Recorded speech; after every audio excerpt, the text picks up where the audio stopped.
Dust clung to the air in Harmony Gulch, 1878, thick and yellow, coating every rough-hewn board and parched leaf. It was a town of hard faces and harder lives, carved from the unforgiving expanse of the American West. Survival was a daily battle against the elements, against the constant threat of the untamed wilderness, and often against the harsh judgment of one's own kind.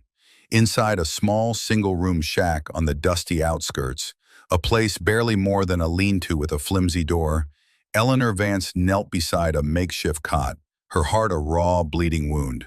Her baby, Lily, barely a year old, burned with a fever that stole her breath and dulled the bright spark in her eyes. Lily's tiny body writhed restlessly, her skin flushed crimson, her whimpers weak and desperate, each one a dagger in Eleanor's soul. Eleanor pressed a damp cloth to the baby's forehead, but it was like throwing a pebble into a raging river.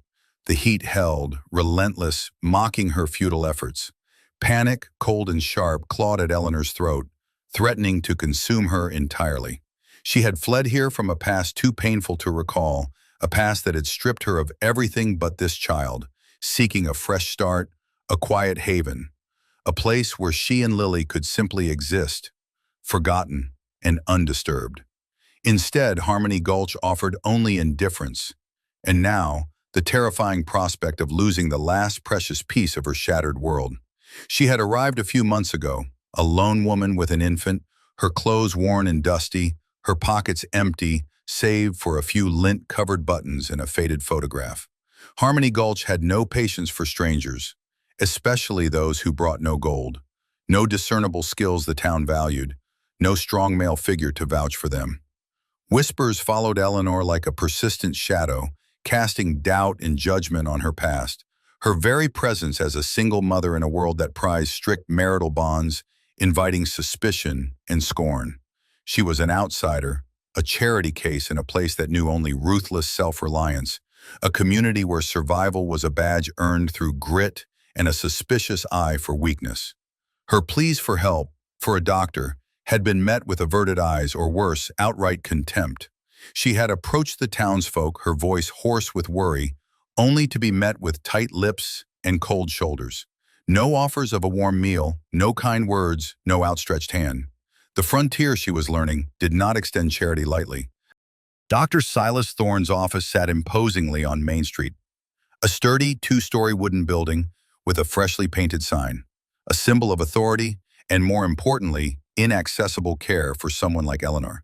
He was a stern, fastidious man, his spectacles perched on the bridge of his nose, his reputation well respected by the established, coin-carrying families of Harmony Gulch.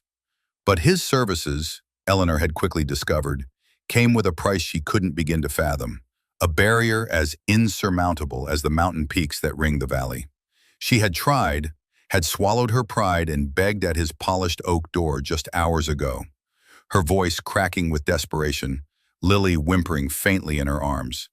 "Please, doctor," she'd pleaded, her eyes fixed on his impassive face. "My baby, she's burning. I have nothing now, but I'll work. I'll clean, cook, wash clothes, anything you ask. Just help her." Dr. Thorne had looked down his long, thin nose, his eyes cold and assessing, seeing not a desperate mother, but a potential nuisance. "Charity is for the church, woman, not a medical practice," he'd stated, his voice devoid of sympathy. "Medicine costs coin. A doctor's time costs coin. Return when you have payment." His office, clean and orderly, smelling faintly of antiseptic and expensive pipe tobacco, felt miles away from her squalid, dust-filled shack, his words a definitive, unyielding barrier. Even Reverend Caldwell, a man of God whose sermons on Sundays spoke of compassion and community, had offered little solace when Eleanor, despairing, sought him out. Lily clutched weakly to her chest. "The Lord tests us, Sister Vance," he had droned, his gaze resting disapprovingly on her unkempt hair and simple, faded dress. "Perhaps this is a trial for sins past. Prayer is your strongest medicine. Come to service on Sunday if you can. Seek redemption, not earthly remedies." But Sunday felt a lifetime away. Lily needed help now. The town, forged in the crucible of frontier hardship, had little sympathy for what they deemed weaknesses, for those who couldn't pull their own weight. Eleanor was too frail, too poor, too unattached. too much of a mystery.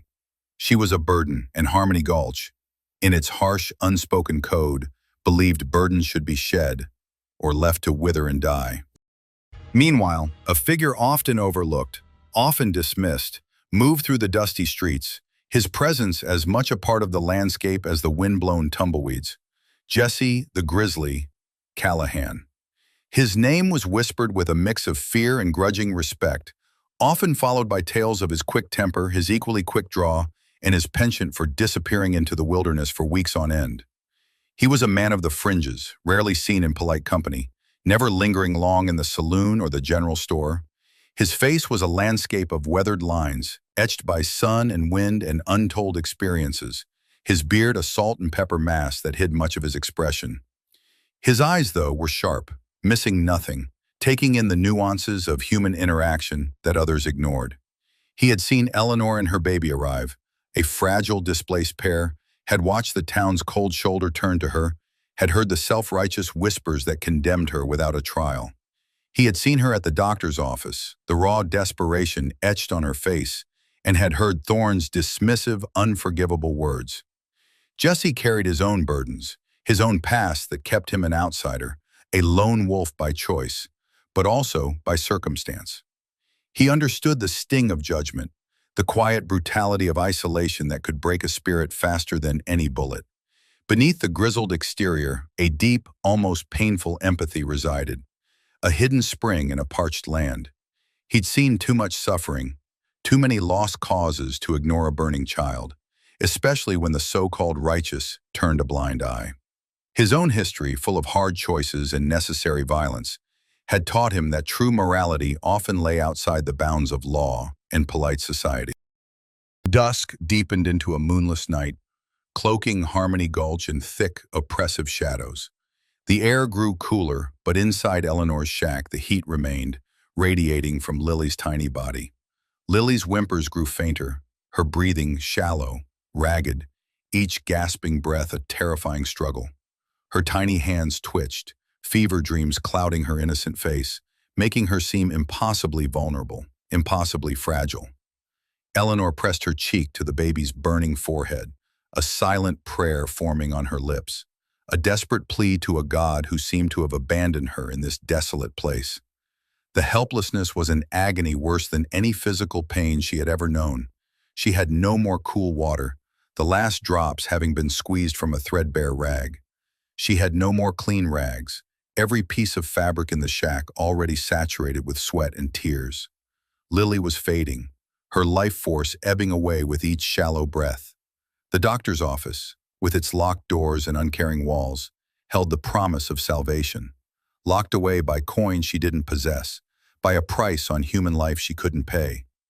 A single thought, stark and chilling, solidified in Eleanor's mind, cutting through the haze of her grief. If she did not act, if she did not find a way, her baby would die before the sun rose. She was a lone woman, small and exhausted, but a mother's fierce love ignited a desperate courage.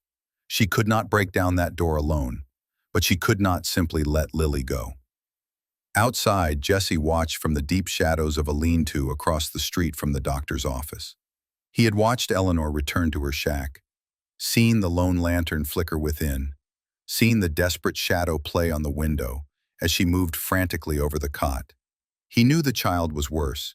He could almost feel the heat from here, could hear the faint, desperate whimpers carried on the wind. His mind, usually a fortress of calm calculation and stoic self-preservation, churned with an unfamiliar urgency. The doctor wouldn't budge. The town wouldn't help. The child was dying. Justice in this world, Jesse knew from bitter experience, rarely wore a badge or carried a Bible. Sometimes it wore a rough duster and ignored the rules. Sometimes a man had to choose between legality and morality. He drew a deep breath, the dusty night air filling his lungs, smelling of dry earth and desperation. There was no choice. The child needed help, and he was the only one who would give it. He moved silently, a shadow within shadows, crossing the deserted street. His boots made no sound on the packed earth. The doctor's office, a sturdy wooden structure, stood dark and imposing. Jesse reached the back window, testing the latch with a gloved hand. Locked. Of course. His hands, though rough and callous from years of frontier life, moved with a practiced precision honed by years of navigating hostile terrains and tighter situations. He produced a worn piece of wire from a hidden pocket, a tool for locks or traps, a testament to a life lived on the edge of legality, and worked it into the mechanism. A soft, almost imperceptible click, lost to the whispering wind. The window eased open. No sound, no creak. Jesse slipped inside, silent as a ghost, his form melting into the inky blackness of the room. The office smelled of antiseptic and old paper, a sterile scent that now felt like the very breath of life itself. Moonlight, thin and watery, filtered through the front window, illuminating rows of jars, medical instruments gleaming faintly on a table, catching the polished surfaces of mahogany. His eyes scanned the room, ignoring the bottles of tonic, the various powders he knew were useless for such a fever. He was looking for one thing, the strong fever medicine, the kind that came in a small dark bottle, usually kept under lock and key, the powerful concoction that could break a raging fever. He found it in a small locked cabinet behind the imposing desk, a heavy oak piece meant to project authority. A swift, decisive kick to the weak lock, aimed perfectly, and it splintered with a muffled crack. He grabbed the small, dark bottle, and then, his gaze falling on them, a roll of fresh bandages, a small vial of tincture, anything that might help Lily, anything that might ease her suffering. He melted back out the window as silently as he had entered, leaving almost no trace of his intrusion. The broken lock was hidden by the cabinet door, the missing bottles a secret of the night. He moved through the sleeping town like a wraith, the small bottles clinking softly, almost imperceptibly in his hand, a tiny symphony of desperate hope. No one stirred, no alarm was raised. He reached Eleanor's shack, pushing open the rickety door without a sound. Eleanor, hunched over Lily, gasped, her head snapping up, her eyes wide with terror and exhaustion. She clutched the baby tighter, her body tensing, expecting the worst. Who are you?" she whispered, fear making her voice a thin thread, barely audible above Lily's faint whimpers. Jesse said nothing, his presence large but unthreatening in the small dark room. He knelt beside her, his rough hand gently pushing aside her own, exposing Lily's burning forehead. Eleanor flinched, then stared, mesmerized by the strange authority and unexpected gentleness in his movements. He uncorked the fever medicine. The strong medicinal scent of herbs and alcohol filled the tiny room, sharp and promising. "This will help her," he rumbled, his voice low, surprisingly gentle, a sound that seemed to calm the frantic beating of Eleanor's heart. "Just a few drops, every hour. It's strong. Don't give her too much." He poured a small amount onto a spoon Eleanor offered, guiding it to Lily's lips. The baby swallowed weakly, her small body convulsing with the effort, but she swallowed. Eleanor watched, transfixed, tears blurring her vision, a fragile hope blossoming in her chest. Jesse then took the fresh bandages he had purloined, tearing a strip. He dipped it into the cool water Eleanor had, then carefully, tenderly, wiped Lily's face, her neck, her tiny arms. His calloused fingers moved with an unexpected delicacy, a stark contrast to his grizzled appearance, revealing a hidden tenderness Eleanor could never have anticipated. "Fever needs to break," he explained, his eyes fixed on the baby, his brow furrowed with concern. "Keep her cool. Keep these on her." He showed Eleanor how to apply the damp cloths, how to watch for any change in Lily's breathing, how to feel for the slightest drop in temperature. For the first time in days, Eleanor felt a flicker of hope, a fragile warmth in the icy grip of despair. This man, a stranger, a reputed outlaw, was showing her more kindness, more humanity than anyone in Harmony Gulch. He didn't ask her name, didn't demand payment, didn't cast judgment. He simply acted, driven by a quiet, fierce compassion. He sat with her for a long time, through the long, silent hours of the pre-dawn, watching Lily, offering quiet observations about the wilderness, about the resilience of life, a silent, comforting presence in the suffocating silence of the shack. Eleanor, exhausted, leaned against the wall, her gaze never leaving Lily but keenly aware of Jesse's steady presence beside her. As the first hint of false dawn painted the sky outside the shack, a pale gray light filtering through the cracks in the walls, Lily's small body convulsed once more, a deep, shuddering shiver running through her tiny frame. Eleanor gasped, her heart leaping. Then, the miracle. Her skin, though still warm, felt subtly, noticeably less scorching. A bead of sweat appeared on her forehead, then another, cooling her skin. The fever had broken. Eleanor gasped again, a sob escaping her, a sound of profound, overwhelming relief. Of a burden lifted that had threatened to crush her. She looked at Jessie, her eyes glistening with unshed tears of gratitude and awe. She's cooling, Eleanor whispered, her voice choked with emotion. She's going to be all right. Jessie nodded, a faint, almost imperceptible softening in his grim face, a flicker of satisfaction in his deep-set eyes. He rose, his large presence filling the small space. "Keep a close watch," he rumbled, his voice still low. "She's not out of the woods yet, but she'll make it." He turned to leave, his intention clear.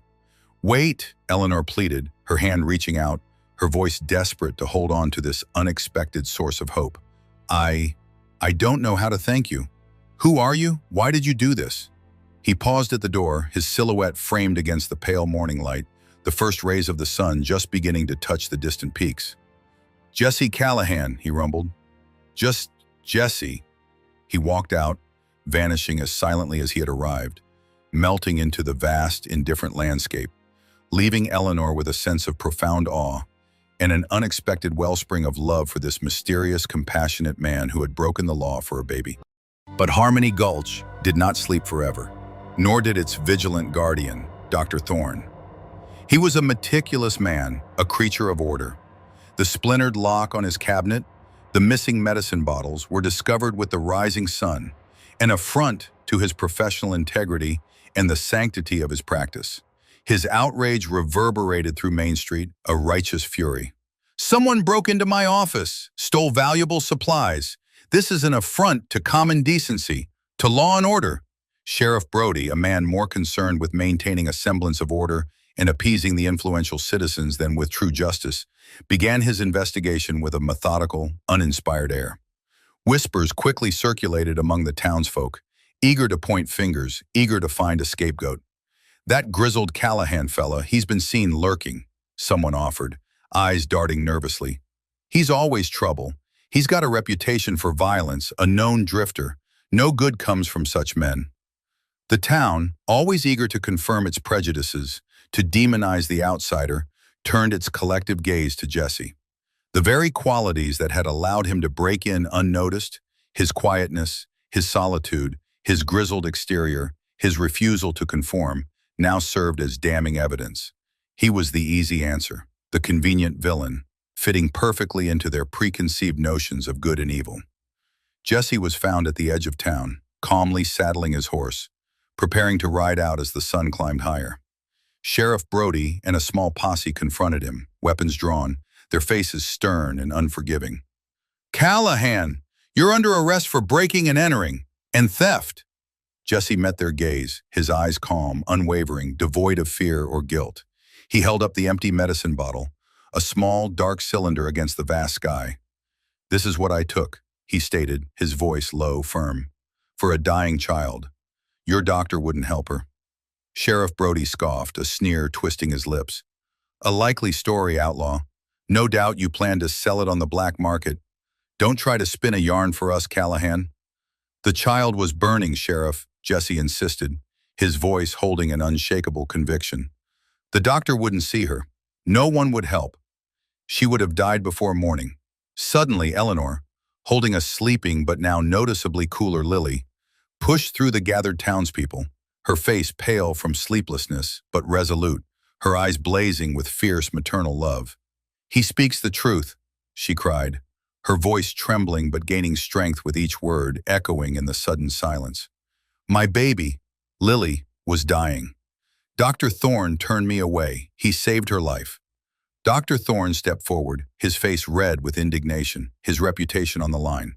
"This woman is hardly a reliable witness, Sheriff. A pauper living in a shack with questionable origins, and this scoundrel, a known rogue, merely spinning a tale to avoid justice."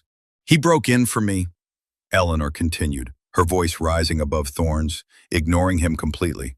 He risked everything for a stranger, for a baby no one else cared about. He is no thief. He is a good man. The townspeople murmured, their expressions shifting, a ripple of unease moving through the crowd. They saw Eleanor, no longer just a desperate pauper, but a mother fighting fiercely for her child, supported by a man they had scorned. The image was powerful, undeniable. A few of the older women, remembering their own children's fevers, their own helpless nights, looked at Lily's calm face, no longer flushed with fever, and a flicker of sympathy passed through them. Thomas, the young deputy, remembering Mary's words about her herbs and the injustice in that case, felt a prick of shame, a dawning realization that the world wasn't as black and white as Preacher Goodwin painted it. He looked from Eleanor's defiant stance to the grim faces of the posse, then to Jesse, who simply stood, allowing Eleanor to speak, his gaze fixed on her with a quiet, unwavering loyalty, a silent understanding passing between them. Jesse looked at Eleanor, a profound understanding passing between them. He had done what was right, regardless of the consequences. Now, he would pay the price, and he accepted it. "I took what was needed," Jesse told Sheriff Brody, his voice clear, his shoulders squared. "I acted. The child lives, that's all that matters. You can do what you must." He held out his hands, offering no resistance, his posture one of resigned dignity. "Do what you must, Sheriff." His willingness to accept the consequences for his selfless act solidified his character in Eleanor's eyes, and in the nascent thoughts of some of the townspeople. He was arrested, led away, the clank of the handcuffs, a harsh counterpoint to the quiet dignity in his posture, to the unspoken heroism he embodied. Lily, resting peacefully in Eleanor's arms, her breathing even, her skin cool, was a living testament to Jesse's compassion. Her recovery was swift and complete. Eleanor, no longer isolated, found a grudging acceptance in Harmony Gulch, an acknowledgement earned through sheer endurance and the undeniable proof of Jesse's actions. Her story, the tale of the grizzled cowboy who broke the law to save a baby, spread like wildfire, carried by every wagon and every traveler passing through. It was a story that chipped away at the town's hardened exterior, challenging their rigid social stigmas, forcing them to confront the narrowness of their judgments. Dr. Thorne's reputation, though not ruined, was irrevocably tarnished by the widespread knowledge of his callous refusal to help. The whispers about Eleanor didn't disappear entirely, but they softened, replaced by a quiet awe for the strength she had shown, and a burgeoning respect for the mysterious man who had stood by her, a man they had so readily condemned. Jesse Callahan, the Grizzly, served his time in the county jail or was banished from Harmony Gulch, depending on the severity of the sheriff's interpretation of the law and the lingering pressure from Dr. Thorne and the more respectable citizens. But his legacy, a quiet act of profound love and empathy, lived on in the hearts of those who witnessed it, especially in Eleanor's.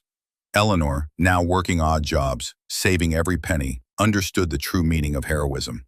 It wasn't in wealth or social standing, not in the empty pronouncements of a hypocritical church, but in the fierce, uncompromising kindness of a man willing to break societal rules for a higher moral truth. She often looked west, towards the distant, untamed horizon, where Jesse, the man who had faced down judgment for a child's life, might be riding, a lone figure against the vastness. Their paths might never cross again, but the bond forged in Lily's feverish night, the silent understanding between a desperate mother and a misunderstood hero, would forever remain a beacon in the wild, wild west, a testament to the unexpected places where true compassion could be found.